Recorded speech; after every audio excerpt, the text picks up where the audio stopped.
waxaa xusid isxasuusin mudan in ay laga maarmaan tahay in aan lahaano life goals ama hadaf nololeed. dabcan badankeen waxaan leenahay hadafyo fara badan haba kala duwanaadaane.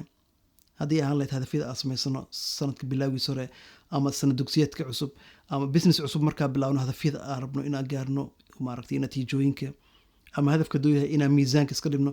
si kastoo hadafka ahaado ama nooc kastoo hadafka ahaado waa muhiim in aad talada iyo xisaabta ku darsanaa the sacrifice waxyaabahana laga rabo in aan u quurno si aan u gaarno hadafkeena.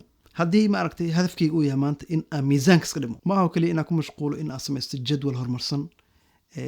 ma aha inaan ku mashquulo inaan xisaabiyo kaloriyaasha iyo maaragtay meeqa kiila iska dhimay.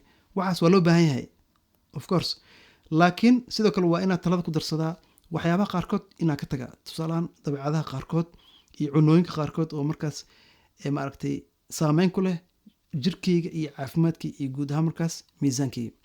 so fariinta videoga maanta awood waxay tahay mar kasta oo hadaf samaysanayno waa inaad talada ku darsanaa sacrifice waxyaabaha nalaga rabo inaan quurno ama asaga tagno. mar kasta oo nolosheena wax fiican oo positive ah kusoo kordhinayno waa inaan boos u banaynaa oo waxyaabo kale oo xunxun waa inaan markaas meesha ka saarnaa. waa mahadsantahay.